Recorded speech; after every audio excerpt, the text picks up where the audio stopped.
All right, now we're live. And here's what we're gonna do. So, here, let me. We're adjusting the setup here. Bear with me here, people. How about I go backwards? So, all right. And here's the I benefit. can't do this. You'll be fine. So here's the benefit of hopefully the audio is working. Let me just confirm that real quick. Audio. Yep. Okay, we're here. So the good part about this is we're going to get this all recorded too, and we'll be able to make good clips. Okay, so you're going to say a bunch of really smart stuff, and we'll be able to use that. Okay. And Tracy Allen's our actually introduce yourself. Introduce yourself to the audience here. Well, You you can do it. I believe in you. okay, I am head of member service. No, Head of Member Services, Tracy Allen. When did you join TruckParkingClub.com? oh, I was the first employee. Yeah. February 2022, 23. So that's 2 years and some change ago. Yes, sir. And tell that story. Well, Evan opened Truck Parking Club in November 2022, and it was obscure. You couldn't really find it. And I was a driver. I've had my license for 33 years. Mm-hmm. And I went to find truck parking. I had an opportunity to do a repower load, but I needed to drop the trailer that I had. For the life of me, I could not find a place to drop my trailer. I had called Kenworth. I had called the Loves. I called every place. Nobody would let me drop my trailer for 3 days. So what did I turn around and find? In an obscure article, I saw a little thing that said Truck Parking Club. And I'm like, all right, let's go check this out. And sure, sugar, there was a lot that I could go park in. So I booked it on a really sketchy website. It was sketchy. It was like, book here. Here's the address. So you weren't sure if they were going to steal you were unsure about putting your credit card information into the site. Oh my gosh. I was going to check my bank account like for several days afterwards. Yes, okay. Sir. So you paid, how much you pay? $100. For a couple days. Yeah. Okay. And you went and you got parked and everything was fine? Well, actually, if you really need to know, yeah, I never even made it. I never made it. I got another repower load that was more money than the one I was going to drop my trailer with, but I needed to bring my trailer. So how about that? So I didn't actually use it. So you made the booking and then you didn't use it, and then what happened? Evan had called. He was asking me about my stay, and I said, I didn't tell you, buddy, I didn't stay. He says, well, why didn't you stay? I said, well, I got another repower unit, but I love the idea. Well, why didn't you call me for a refund? I said, because it said no refunds right on your site. Why would I call you? You already told me that. And he said, well, yeah, but I'm still watching my credit card statement, buddy. Is what I said to him. He said, all right. And I guess it was like a month later, not even a couple of weeks, it had asked me to give a review of Truck Parking Club about how the ease of the site. And the site really was easy, just sketchy, but it was easy. So I left a wonderful review saying, hey, this site is actually legit. So it was wonderful. And during that time, Evan had asked me what I was doing. And I said I was having knee replacement surgery. And I was going to come off the road probably for a while. Probably wouldn't go back. I was going to go get a job at the local CDL school. And Evan said, how about you come to work for me? And I was like, do what? He said, answer the phone. What do you want me to do? How do you want me to say that? What do you want me to say? He goes, I don't know. Figure it out. So that's been my training at Truck Parking Club the entire time. Figure it out. That's my training. Do you remember the first call you ever took? Yeah. Well, yeah. Okay. Yeah. Okay. We weren't really busy. So this guy's paying me money to answer the phone. I have the phone's call forwarded to my cell phone. You know, that's how it worked back then. So the call came, it was like 6 days before I got my first phone call, believe it or not. I couldn't believe that this guy was going to pay me. So when the first phone call came in, I was fumbling over my own tongue. I was like, what do I do? What do I say? What do I do? What do I say? But it was absolutely amazing. I don't remember the guy's name. I think my nerves got the best of me because I was checking that phone every minute thinking I lost a call. I dropped one. And so, okay. And so you started taking calls and the volume, the calls started slowly rolling in as you got more drivers booking and parking with us. Absolutely. And you did that for how long before you hired somebody to help you? First, Evan, I had said to Evan, when do I stop answering the phone? Like, when do you turn off or stuff like that? He said 10 p.m. at night. I said, okay, what's going to happen then? He goes, well, they'll just have to call back in the morning. He's clearly not from the industry. Obviously, that won't work, you know. So he said, well, what am I supposed to do? I said, I'll just answer it. It's not that busy. I'll answer it. Yeah. So I answered that phone 24/7, went to the grocery store with it, visited my kids, whatever I had to do, that phone was with me and answered it. And I did that for 4 months, 24/7. No day off, no nothing. 4 months straight. And by month 4, were you getting a lot of calls? Yeah. Like many a day? Yeah, I would say about 15 to 20, 30 a day. And what were people calling you about? You know what? A lot of people wanted to actually have me book for them. And the site at the time, we were still on the old site, and the site really was schizophrenic, right? It wasn't appropriate. So we actually did take a few reservations over the phone, but we didn't feel comfortable with that because people have to give me their credit card numbers. Yeah. And we weren't real comfortable with that, but we wanted to help the driver. Yeah. So we were accommodating. And so people would call to get help booking. They would call probably to see if it was real, I assume. That was the biggest one. Is this real? Yeah. And then, you know, when somebody called in, when a driver called in and they were, hey, is this real? Hey, what is this? How do I use it? And they do a booking. Did you ever call any of them back and they were like, man, this is awesome? All of them. Yeah. Every one of them I called back. Yeah. Every one of them I called back. Wanted to find out how it went, what we could do better. And a lot of them said, fix the site. So that was, but they absolutely loved the service. You know, as a driver, you know you need it. You know you need it. If Truck Parking Club, the way it is now, if I had it back then, I would use Truck Parking Club more often than free parking. Yeah. I mean, the stuff that you see in the truck stops, the show that you see, the trucks backing into one another, not enough room to get around, the roadblocks because somebody's taking their half hour, went into the showers at the pumps, and you have to sit there for an hour to get through. I mean, that's insane. A Truck Parking Club, I mean, our locations aren't always super busy like a truck stop would be, so they come in, they park, it's nice and easy. Yeah. I love that. And so what, just for everyone's reference, if we're looking up, we see Lombard and Brent from the team here doing air squats. If you're at Matt's or you're coming to Matt's, you got to come by booth 37223. We got a lot of action here. The show just got going. So if we seem distracted, it's because we're watching outrageous things happen in front of us. Oh my God! Look at their muscles. Yeah, a lot going on here. Brent's 57, by the way. Brent's a good-looking guy. He's 57. Yeah. So Brent Hutto, our new chief relationship officer, he's a good-looking dude. He's reason enough to come by the booth. Hunter, you want to come say hi real quick? Absolutely.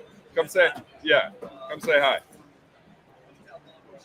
Who are we talking to? We're doing a live stream right now on our account. Introduce yourself to the team. I am Hunter Shear with Truck Parking Club.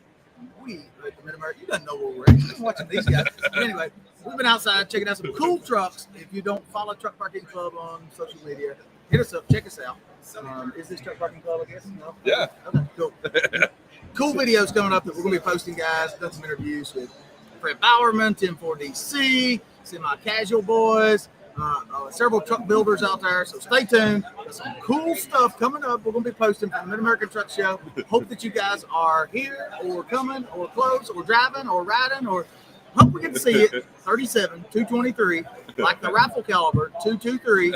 Starting with 37, which I'm not, but hey, 27. Call me what you want. Anyway, check it out. Birthday, 2 weeks. Anyway, long story short, we got 2 guns, 2 calibers, 22, and anyway. In our raffle, we got lots of cool stuff here to give you or give away, raffle away.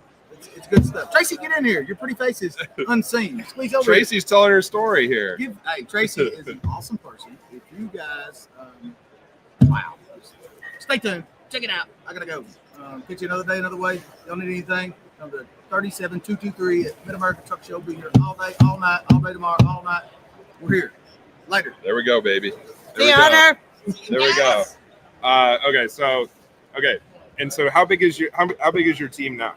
Oh, well, you know what? You just jumped from the beginning to the end. Hey, You're look, missing the middle. You're missing the middle. You gotta trust me. All right. I have actually my department branched off into overstays. So I actually manage the financial recovery team too, and I have customer care. So that would be 18 together. And what's unique about all 18 of these people? They care. Well, who are they? What have they done? Oh, they're all former drivers. Yeah. They're all former drivers. And so talk about that. Oh my goodness. Well, you know what? Truck Parking Club is super smart. Evan's really smart.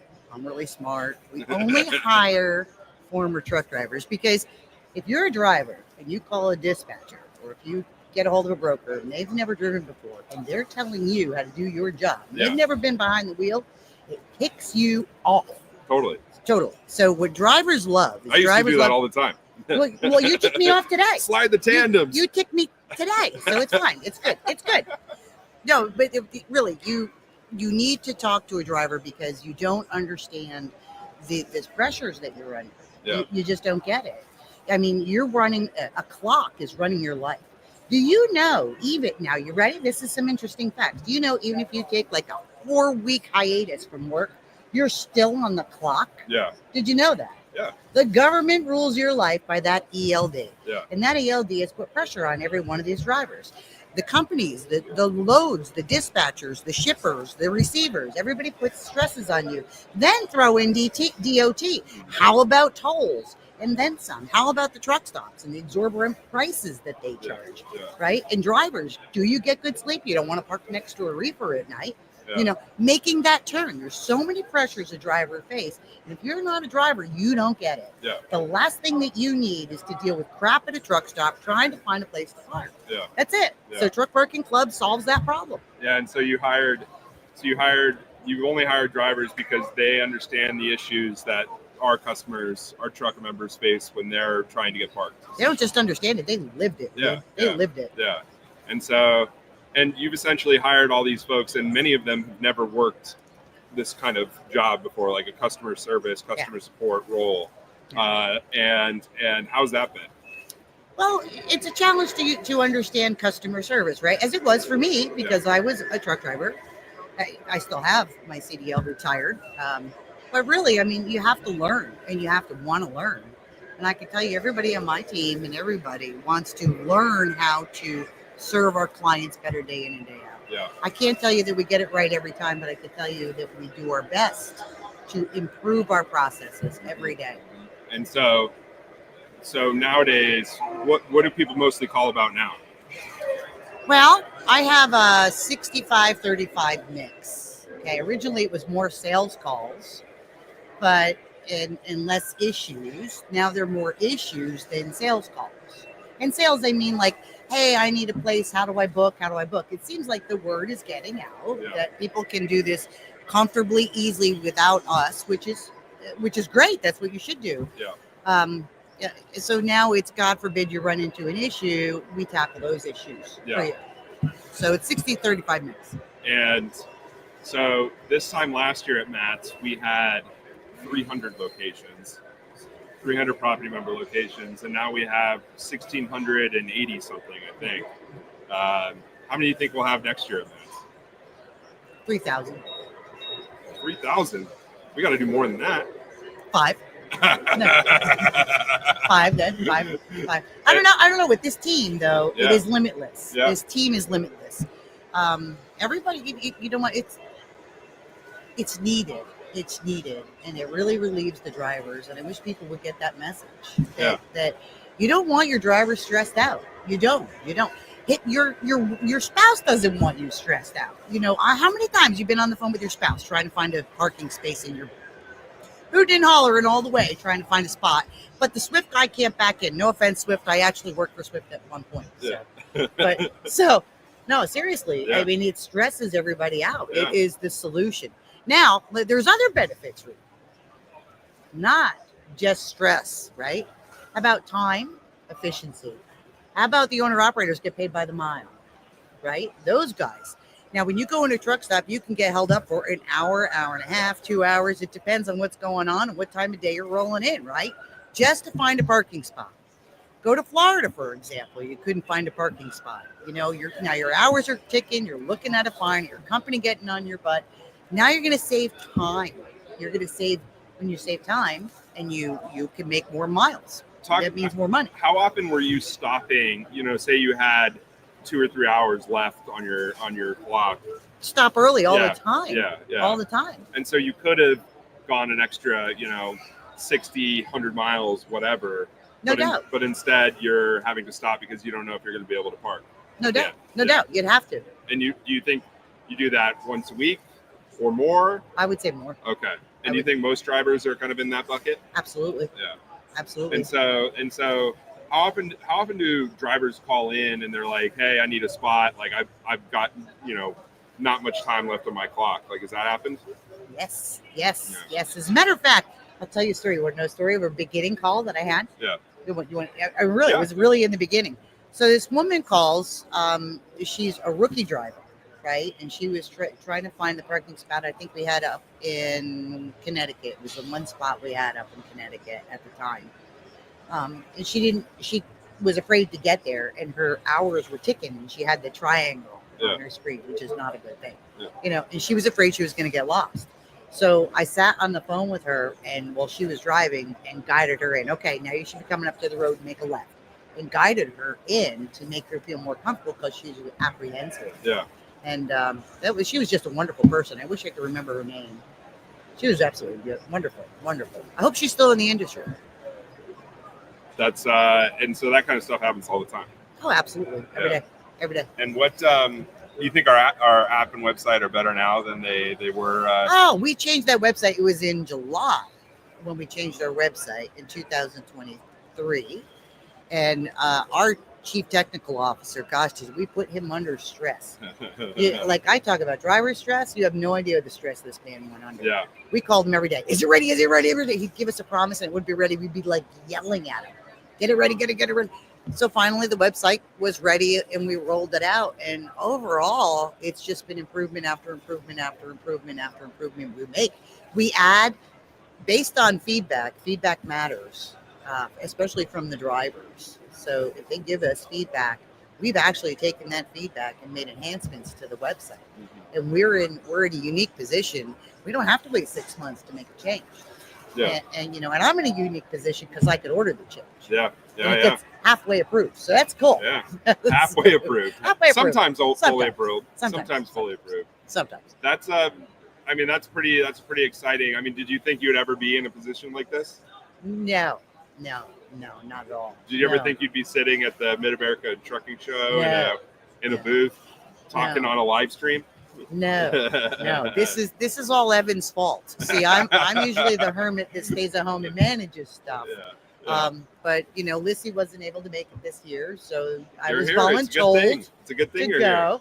I really am having a good time. Good. I am. That's good. Well, we'll give you a break. We'll bring Evan on here for a second. Evan, come over here. Good. I'm come out. On. Grab my phone over there too. It's on the table. You want me out? Yeah, you're good. Goodbye. You're good. Tracy, good job. See ya. Round of applause for Tracy. Round of applause for Tracy, everybody. We got her feet wet. We got 22 minutes out of her. It was good. Yeah, come on over. Let's go. All right. So now we've got Mr. Evan Shelley, the Truck CEO, Parking Club. What is founder of Truck Parking Club. I want to learn a little bit about the story and what got you started and what you were doing before. Yeah. And obviously this is being recorded as well, so we're gonna be able to. So I should say really wild. Say the wildest stuff. Okay, cool. And we're gonna circulate all this. So excellent. We've got some people watching live now, and I think we'll get all this posted. So let's hear it. So my background is real estate, doing real estate deals, Florida, Kentucky. Started off flipping houses.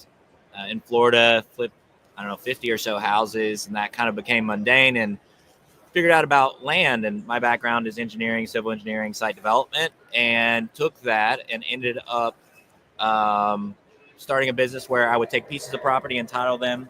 So I'd take a piece of property that was zoned for one house, entitle it for 300 apartments, and then flip it to a developer. And then I would make the value I created on making the property more valuable by creating more dwelling units. Or I would take an industrial property and rezone it for a warehouse and then sell that to a developer.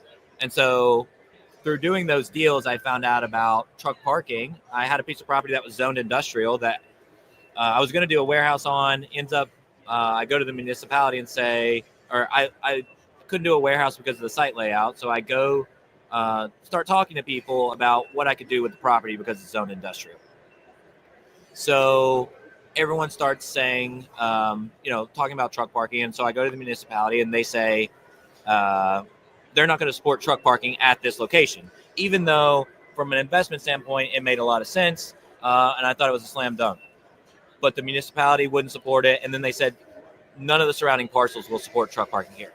And for anybody that's a driver in transportation at all, you've heard that before, that it's very hard to buy and build more of it. And that's part of the reason there's a truck parking issue in the U.S. is because municipalities don't want it, cities don't want it, neighbors of truck parking don't want it. And so you have more than that, cities ban it. Yeah, they ban it. Yeah, like San Antonio, I think was the latest. Yeah. And so that's when the light bulb went off on what's really going on here. That's 2021. And, being a real estate guy, I was like, I can outsmart the system. I can be a better developer and figure out a cheat code to like build more truck parking. But ended up trying that, playing it out. It just didn't seem to make sense long term. So fortunately, never bought a property, and continue to look at ways of getting into truck parking and being a part of the solution to the issue. And fortunate to come across marketplaces and how they work, how they consolidate markets, how they create a bigger network, and then combine that with, really thinking about the industry, that there's millions of parking spots out there that aren't being used. They're just not in places you traditionally think of, like trucking companies, tow truck companies, warehouses. And so I thought, what if you put a marketplace aspect where you leverage existing space and technology and create a relationship between two parties who normally wouldn't connect, or at least wouldn't connect without a ton of work. Truck Parking Club was born in 2022, and fortunately, somehow people started using it. I don't know how or why, but they did. And Tracy was one of the first. Tracy was one of the first. And she told that story and how she told it? Yeah, she did. Oh, yeah. She told it. And you got her involved, and she started answering the phones. You told her to figure it out. And so far, she's done an okay job. I would say. How would you grade her? I don't know about a grade, but I would say we would not be here without her. Tracy is the heart of this company. Yeah. Tracy and her whole team. Really, yeah. Half our team essentially, and all former drivers, and really creates the culture, sets the culture for the company, keeps us accountable to us being driver centric. But yeah, that's the story, and we've been able to really create an awesome team. We need to get better at marketing, but besides that, Yeah, we'll work on that. All right, well, I'm going to bring Kevin Rutherford on here in a second. So the man. Why don't you go snag him? Kevin! All right, everyone. So we had Evan on, we had Tracy on, and hopefully the audio here is good. Hey, Dooner, can you listen to the stream and see if it sounds okay real quick on your phone? Yeah, do your thing. Billy can do it. You're good. I don't know. One of the guys from there is coming on the show today, the new show. Oh, good. Good time to talk to him.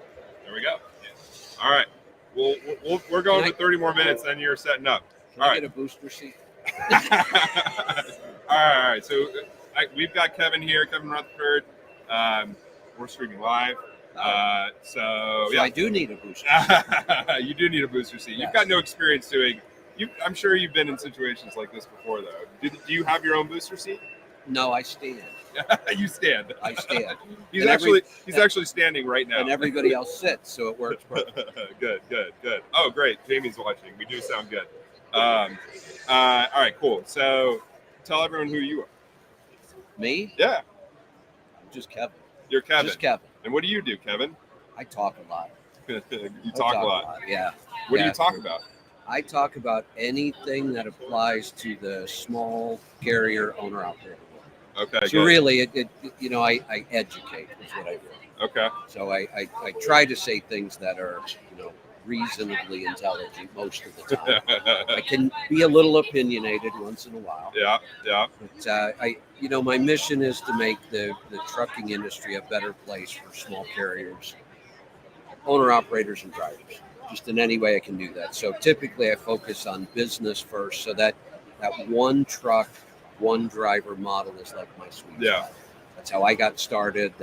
I really believe if we wanted to know the most efficient way to move freight from point A to point B, it's a single truck owner with authority working with small brokers. Yeah. I don't think you can move freight more efficiently and more safely than that model. Yeah. And so you were an owner operator yourself, and how long did you drive? It was about 10 to 11 years, about a 1.3 million miles or so. 1.3 million miles, and what kind of truck did you drive? How long do you have? Because and at one point I owned 11. Yeah. And for years, so probably over my career, 30 different trucks that I own. What was your favorite? It's a Volvo.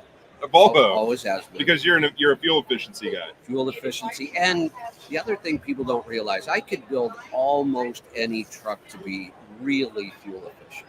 If you know each platform right and you spec them right, we're getting down to minor differences. Maybe I could build the Volvo in this situation to get, 10.8, and I could build a Packard to get 10.6. Yeah. Yeah, it's not enough of a difference. If I really liked the Packard, I'd drive the Packard. Yeah. Or another consideration is if I have a lousy Volvo dealer near me for service, and it happens, and I have a fantastic Packard dealer, I'm going with the Packard. Yeah. Because now the overall is going to be better. So a lot of it is that's the truck I prefer. Yeah. It is very fuel efficient. It's easy to spec that way, but it's comfortable. It's quiet. The cab quality is excellent. They hold up for 2 million miles. The inside still look like new most of the time. And so, when did you start talking professionally? So really, my debut was here at this show in 1999. Yeah. And people are always surprised to hear this. Guess what my biggest fear in life was at that time? Well, speaking. Absolutely. Yeah. Terrified. So terrified that, and I've been this way my whole life. When I was a kid, the first time they gave, the project was a book review. Yeah. You had to do a book report. Yeah. I was excited. Yeah. I read 2 books a week. Yeah. And then I found out you had to get up and talk about it. Yeah. Oh, no, that's not happening. You froze? No, I just didn't go to school for 3 days. And after 3 days, they wouldn't, if I came back the next day, they'd probably still make me go up and do it. But if I held out for 3 days, I would never have to go up. That was my strategy. That's awesome. Yeah. That's good. Do you still employ that strategy ever? Yes. Yeah. So I've told this story a million times, but it's Brent Yeah. Hutto. Yeah. Yeah, now part of Truck Parking Club. I was trying to market. I was doing my first business other than driving in the industry was doing taxes and accounting for other people with trucks. Yeah. I had written some spreadsheets. I didn't really have any tax or accounting background, but I had to learn how for myself. Yeah. So I wrote some spreadsheets that helped me track my numbers, learned how to do my own tax returns. Then I started doing it for my friends. Then I realized I had a business here, but I needed to market it. Yeah. So I started writing columns for the industry magazines. Okay. And then I thought, okay, what else can I do? And I wrote like a letter to the editor kind of thing to Overdrive. And I started working with their business editor, and he would run all of his articles by me every month. Mm-hmm. And then they were going to have this big seminar here, first time, called Partners in Business. Volvo was the big sponsor. They hired a guy who had written a book in the 70s about how to buy a truck and start a trucking company. And this guy was brilliant. Really was. I read his book. That's what I need to learn. Yeah. And I knew a lot, but I learned a lot from him. So they said, we want to have a panel. We're going to have an insurance guy that does truck insurance. We're going to have an engineer from Volvo to answer spec questions. They had a finance guy. And they said, we want you to be on the panel to answer tax questions. Yeah. in accounting. And I said, even that made me freak out. Yeah. Like, I'm going to be up on that stage. But I said, you know what? I just got. So I accepted. We get there, huge event, standing room only. They had to bring in more chairs. People are like trying to get in the door. And we start the seminar. This guy, I am not kidding, was the worst speaker I have ever seen in my life. The absolute worst. And I thought, how could somebody so brilliant, who knows this material so well, be that bad? Yeah. And he went on, and people started leaving. Oh, At no. one point, they're fighting to get in. 20 minutes later, they're fighting to get out. And there was no break scheduled for any time soon. But I could see all the people in the back, because I'm just sitting there at the panel, and he's just going on and on, so there's no questions. And you can see people are freaking out. Yeah. So they almost had to give him the hook. Like, don't vaudeville, Yeah. yank him off the stage. So they finally get him to stop. There's Brent. Hey, Brent. I'm telling our story again. Oh, go for it. Yeah. So they finally get him to stop. They take a break, and everybody's a little confused. Why are we taking a break right now? Yeah. And they talked to him, and they said, look, you're kind of losing the audience a little bit. So we're going to take a break. When people come back in, we want you to go upstage, and before you start talking, ask if there are any questions. Let's engage the audience. And for some reason, somebody, I think it was their business writer, said, whatever the question is, give it to Kevin. And I went, oh, no, wait a minute. Yeah. I'm only here for taxes and accounting. I don't know enough about insurance. And he said, you're the only one up on that stage that has driven a truck. Yeah. You'll have the credibility. You know this stuff. Just answer whatever you can answer. And then if you need help from the insurance guy, just get him involved. Yeah. So I am like totally freaked out. Like, I'm so nervous I can't see straight. We go back up, we sit down, and all I can think about is, okay, get ready. There's a question coming. Yeah. And so he's supposed to ask a question, but he doesn't. He just starts talking again. Yeah. And it's just as bad as it was before. And I tune out now because I'm like, what is he doing? And I'm not paying attention. Yeah. I think he did this on purpose. He talked for about 10 minutes, Yeah. stopped. I'm not listening, and says, Kevin, what do you think about that?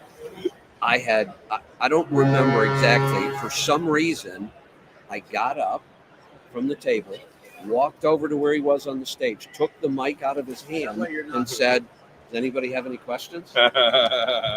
And I spent the next 3 hours answering questions. There you go. And they fired him, then hired me, and I did that program for about 15 years. Holy cow. Yeah. That's awesome. That's awesome. That's a good story. Billy, do we sound okay? Okay, cool. So you start doing public speaking, you start, make programming for owner operators, and you've driven, you've done taxes, you kind of understand the business model. At one point, I went over to the dark side. Brokerage. I was a broker. Which I joke that it's the dark side, but going over to that side helped me understand that side. Yeah, sure. That's the difference. I have a totally different perspective. And so, when did you? Let's talk about truck parking.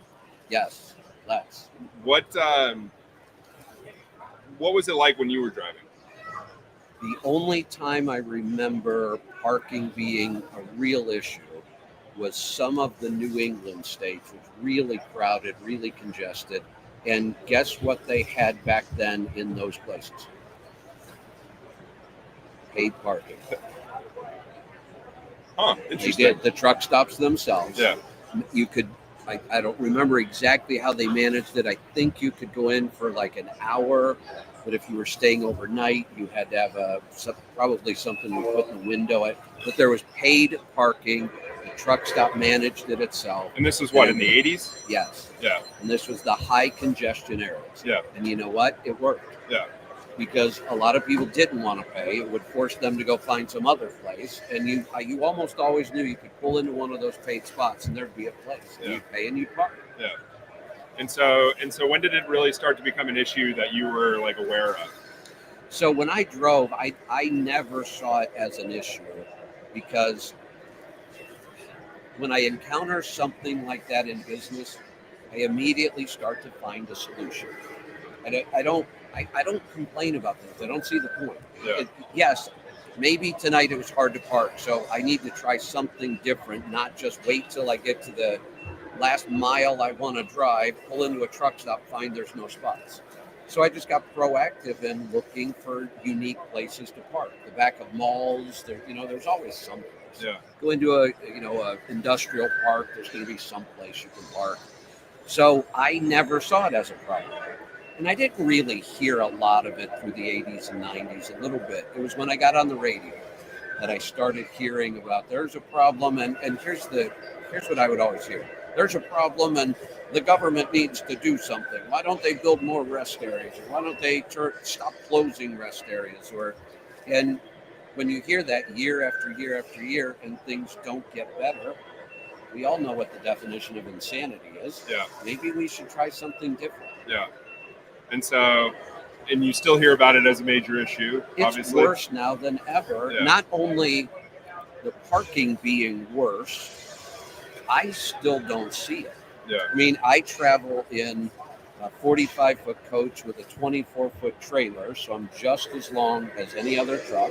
And I will not take a truck spot overnight. Yeah. I just won't do it because I realize that that's a big thing for them. I have more flexibility with my hours than they do.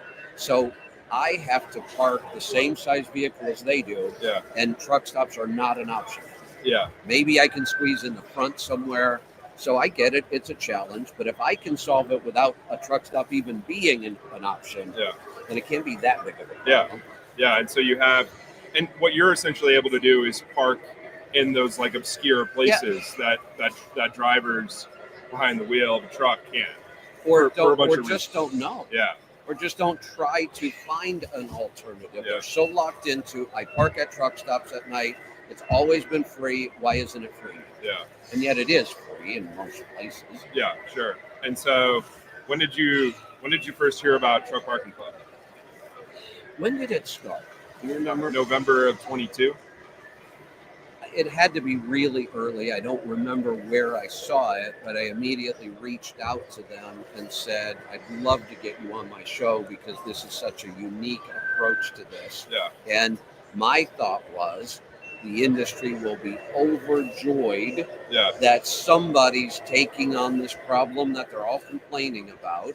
And I must be way too much of an optimist Yeah. because I get blindsided by stuff all the time. Like, I got blindsided by this angry reaction from some people about paid parking. Yeah. I never saw that coming. I would have thought there's a solution finally. Yeah. And yet, I probably argue more about paid parking on social media now. It's either broker transparency or paid parking Yeah. are the two things I can just Sure. trigger everybody. Yeah. Those are the hot button issues, Yeah. baby. That's Yeah. the nerve. You can press on the nerve. If I wake up feeling ornery, I'll just post about paid parking and broker transparency, and then I'll let them fight amongst themselves. Yeah. That's it's certainly an interesting thing. But I mean, people, people want stuff and they don't want to pay for it. That's just kind of a natural thing, I guess. But I think you obviously with your background in business and that's kind of the lens you look through stuff. You're like, okay, if there's a problem and you're able to solve it using a market and somebody's there to facilitate it, why is that a bad thing? And I again, some of it is just this industry. I know people are people, but truck drivers are different. We know they're different in a lot of ways. But in this way, they're different in a bad way. We have accepted, in my lifetime, we have accepted paying for so many things that were always free and are still free, but we default now to the paid option. Yeah. There's water everywhere. Yeah. You carry a cup around, you can fill your water cup anywhere you want and look at water bottle sales and bottled water. I mean, come on, that's insane. Water was free. Why are you willing to pay for that? Not only are they willing to pay for it, they pay more for that water they're drinking than they pay for the diesel they're putting in their truck. You do it by the gallon, and you're going to pay more for good bottled water than you do for diesel. Radio was always free, still is. They pay for radio. TV was always free. They pay for TV. Yeah. They didn't complain about those much. Yeah. Parking is still free. Here's another thing. if there really is a shortage of parking. And some places I know it can be a little difficult, and you don't want to really find a unique solution. You want to park in a free truck stop lot every night. Yeah. Then you should be thanking you guys, because every truck that uses your service opens up one Yeah. more free Yeah, space. sure. And how many trucks are you guys parking a night, roughly? I mean, many thousands. That's thousands of free spaces now available. Yeah. Yeah, So no, that even is if you don't want to use it, I get it. Yeah. And I really get it for company drivers who sleep. I Sure. totally get it for them. This is better for them. That's thousands of spaces they can now use. For me, a small business owner, the financial advantage of being able to schedule where I'm going to park tonight Yeah. is worth far more than what they pay. What do you think it costs per hour to operate a truck these days, on average, roughly? You know, we don't pay by the hour, unfortunately. In my opinion, in my time in the truck is easily worth $100 an hour. Okay, so we'll just say it's $100 an hour. Easy. And drivers, the stat that's kind of thrown around is your typical driver will spend like 50 some odd minutes looking for parking a day. You could blow through that easy. Yeah, and sometimes you might not spend any, but sometimes you might spend 2 hours. You might hit 3 truck stops down the interstate. They might all be full, and your clock's ticking. And those 3 hours, that's $300 that you're wasting. Parking for a month. Yeah, and so there's that side of the kind of the efficiency side of things where you aren't wasting your time looking for parking, and time is money.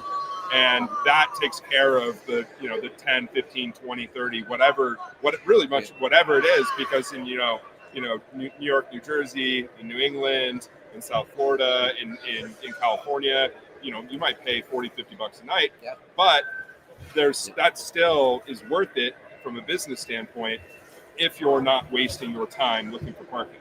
Want me to give you another one nobody thinks about? Yeah. I do a lot on the health side of things. Yeah. And I'm a big advocate. If you want to be a better, more effective business owner, you need to be healthy. Yeah. You have to have high energy levels. You shouldn't need to sleep 12 hours a night because you're miserable. You shouldn't be in pain all day because you can't think straight. Yeah. So the stress level of driving for 10 or 11 hours a day, fighting the clock, getting off an exit, circling a truck stop 2 or 3 times to make sure you didn't miss a spot, then realizing I got to get back on the interstate, the stress and what that does to my sleep that night and what it does to my health overall is probably bigger than the time loss. Yeah. It's just harder to measure. And also there's the kind of mental health side of things too, where if you wake up and you have 500 miles to drive, and you're going to have a spot, and you're not going to have to worry about it. I mean, you think about that not even as a truck driver. You think about that as a normal human. If you're going down, if you're just like, I'm going to go downtown, like, where the heck am I going to park? Like, and there's a big event, and it's going to be busy. It's like you think that weighs on me. Yeah. As just a citizen. Yeah. And I can imagine kind of what that toll takes on drivers long term. Every single day being like, man, am I going to find a spot? Am I going to have to stop early? Like, how should I do that? And I've talked to probably 24 people here so far about that very thing. And not a single one of them has said, oh yeah, that's really, that's stressful. My model for the way I help people in this industry, and because I understand what they're dealing with, because I dealt with it myself. I had drivers that I employed for 25 years. I know what drivers have to deal with. My model always is, when I find a sticking point, problem, whatever you want to call it, I immediately start looking for a solution. Yeah. That's what I do. And I try to find the most innovative, most effective solution. If I can't find it, I've been known to create it. If this is a problem and there's no solution, to me, that's just an opportunity. Yeah. So I've been doing that forever. It's really why we partner with the companies we partner with. Yeah. And there's not that many of them. We get requests weekly. Yeah. We want to be on your show. Can we run ads? Can we? Yeah. And we turn down 90+% of it. I will say this, and I mean this, and I've never said this to any other company that I can remember. I can't think of a more exciting, innovative product than what you guys are doing. Yeah. Really. Yeah. I don't And disagree. that's why I think I got blindsided by the pushback. Yeah. I never saw it coming. You thought it was a slam dunk. I thought that I'm going to be the guy that brings this to everybody because that's what I do. That helps me bring more value to my customers. And I immediately started getting pushback. Yeah. I never saw it coming. And so, I mean, that's a work in progress, and we'll, and we talk to people here who push back on us, sure. and that's fine, and that's healthy, and we want to have those conversations, and we're always going to return anger with kindness to the extent that we can, and me not so much. Well, we won't. I'm We'll glad keep you guys. We'll keep you away from the angry people. You probably should. But I mean, no. Overwhelmingly, everything is very positive here. Overwhelmingly, our interactions with drivers, our customers are positive, which is super good. And you're always going to have the vocal minority, Absolutely. if you will, and that is what it is, and that's not going anywhere. And so that's fine. Yeah. But we're always here to have the conversation, and so if anybody's listening and they want to come, let us have it. We're at booth 37223 here at Matt's. You can talk to anybody, and except me, except Kevin. Yeah, except Kevin. Don't talk to Kevin. But what from like a business standpoint, as like just talking about your audience of owner operators, like, does it make sense for them to use our service? So we kind of refer to our listeners and our members in our community as the tribe. Yeah. And we really consider them the 1%. Yeah. They see this different. It's a business to them. Mostly in my tribe, I get zero pushback on this. I get the exact opposite. I've sent the responses to you. Yeah. People are overwhelmingly blown away by what a great tool this is. Yeah. So if I stay in my own little bubble, everybody feels about this the way I do. Mm-hmm. It's when I go to X or some other place that but that's why I spend more time in my bubble. I'm just going to grow my bubble. We'll stay the 1% because it's draining for me to have to deal with. Yeah, sure. And you know what? I try because I want to help other people, but at some point you realize some people just aren't going to listen, no matter how many ways you. One of the ways I can sum it up, this whole issue of should we have paid truck parking or not, is I've been in the industry almost 40 years. I asked in my seminar yesterday how many people in the room have been in the industry 30 plus years. It was more than half the room. Yeah. And 20 plus almost took up the whole room. We had a couple people that were new. I said, in all the time you've been in the industry, it has primarily, almost exclusively been free parking. Yeah.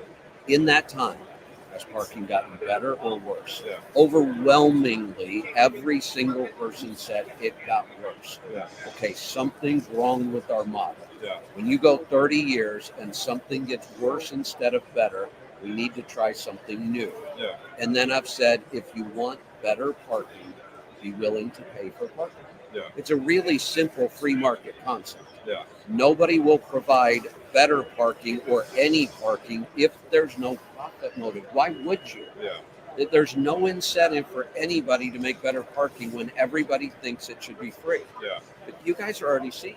Yeah. I mean, you guys are revolutionizing parking pretty quickly, Yeah. and people realize not only do I have a spot that I know is going to be there, I know what the amenities are. Yeah. And some of the amenities are pretty darn awesome. Yeah. And I know when I've talked with you, you don't talk about it a lot, but I had an owner who had one truck. He optimized that one truck. He was killing it. And he said, am I ready for a second truck? And I said, you absolutely are. And a couple months later, I was talking to him and I said, how's that second truck going? And he said, I've got the whole business plan worked out. I could buy a truck tomorrow. He said, I can't find a driver. And I said, that's always a problem. He said, I have a bigger problem. He said, I want to hire locally. There's no place near here for me to park my truck. So the driver's going to have to drive an hour and a half back and forth to get to the truck. And he said, I heard you talking about Truck Parking Club. I found a spot 10 minutes from where I live. I found a driver who I know right in my neighborhood. Everybody's happy. Yeah. So he's got a monthly parking spot that the driver knows anytime he comes home, the truck gets parked there.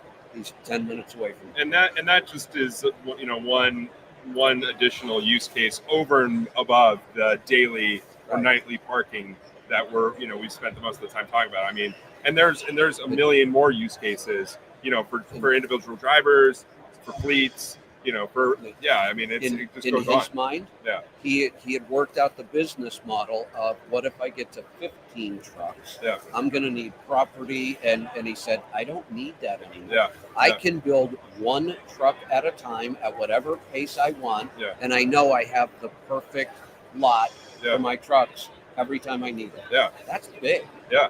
Yeah. He doesn't have to go out and think, okay, I want to be a 20 truck fleet. I better go buy a 20 truck piece of property now because it's too hard to add on. I can't. Yeah. But he doesn't have to. Yeah. Yeah. It's totally on demand. Yeah. And if he goes from 19 or 20 to 18 trucks for whatever reason, He's he just got it. X's those two And- off, and he does. It's not like had he brought the property, that's like now a sunk cost for him. And he has, if you've ever tried to, you guys may have come across this, trying to add truck parking anywhere is a nightmare. Uh-huh. Zoning laws, local groups that push back against it. Yeah. So if you try to buy property, you're going to deal with those things. Yep. Not with this. Yeah. You Yeah. guys have already done that. That's already done, and now he has this expandable parking lot whenever he needs it. Yeah. Yeah. No, I mean that's really kind of the perfect way to put it. It's huge. I mean, it's. What do you? I mean, so I guess just briefly, we have 5 minutes left. Switching gears to like thinking about like company drivers and the company owners and fleets. Like, do you think companies and fleet owners should be considering paying for parking for their drivers? So my sweet spot really is that maybe 25 truck or under. So if I'm talking to them, it's absolutely you should be paying for this. Yeah. Not only is it hard to find drivers, it can be it's almost impossible to compete against a big fleet with $1 million recruiting budgets and health insurance and retirement accounts. And I tell people when they say, well, how do I compete with them against drivers? Well, you don't. Yeah. Don't compete with them. Yeah. You can't. But you could be far more innovative with real things that matter to these guys. Yeah, and sure. paid parking is a big one. Yeah. So if it's the 25, my fleet size, absolutely, you should do this immediately. Yeah. And you should get creative with it. And the other fleets, the big fleets, I could care less. Well, we still care about you, even Yeah, if Kevin doesn't. No, but that's interesting. I mean, we hear, that's a common complaint we hear from the company drivers is, I pay, but my company doesn't pay me back. I get why this upsets them. And that makes total sense. It does. But I mean, there's reasons why they've not been reimbursed in the past. Right. Because it's a pain. Yeah. It's a pain, and it's an accounting issue for the fleet. It's processes the fleet would need to put in place. It's personnel that the fleet would need. There's no receipts because oftentimes they're going and paying, Joe Schmo. They're calling a phone number, and they don't want to deal with it. And what we've done and what we're going to continue to do is make it so the only reason a fleet doesn't pay for their driver's parking is because they just don't want to. Yeah, right? Absolutely. They just don't want to. It's not going to be because the accounting's a pain, No. or it takes a lot of time to find a spot, or really anything, right? And we're in that position now, and we're going to make it even easier as time goes on for fleets to be able to, give their drivers like a monthly, parking benefit of whatever dollar amount they choose. And since my tribe and I'm talking to them, Yeah. this is another chance for me to let them know, get in on this now. Yeah. Don't be late to the game. Yeah. Don't give the big fleet a head start on this, Yeah. because then you're right back. Because this is a recruiting and retention thing too. This is a tool you can afford right now. Yeah. And if you start it now, why would a driver leave you, even if a big fleet has it? But if the big fleets start doing it before they do, the little guys, Yeah. then they've lost the whole advantage. Yeah.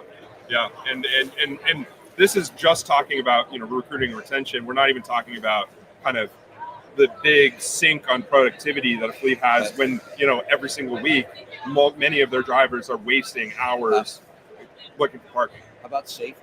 Yeah. Come on, we all know they're terrified of nuclear verdicts. They're happening all the time.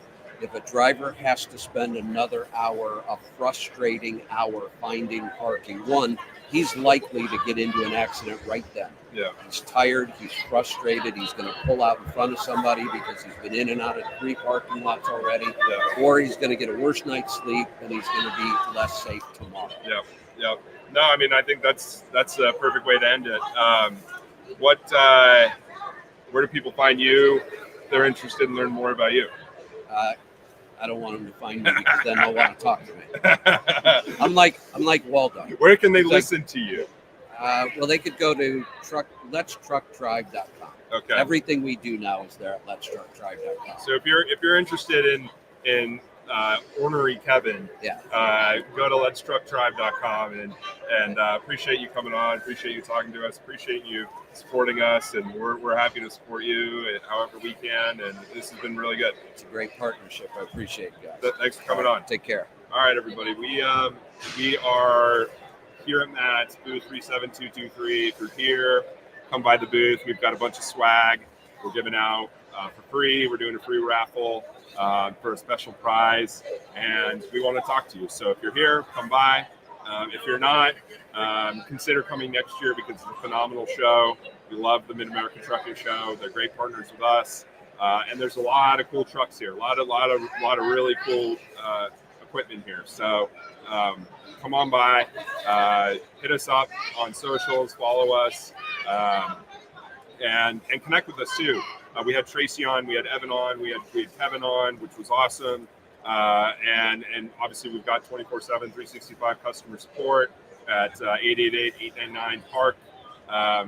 So if you need us, you know where to find us. We're here at Matt's. We're going to end the show. We got Dooner from What the Truck coming on in an hour. He's going to be streaming his show from his very spot. Hopefully his camera quality is a little better than mine. But this is awesome. So hopefully you all enjoyed it. And stop by the booth at Matt's, and we'll see you all soon. Peace.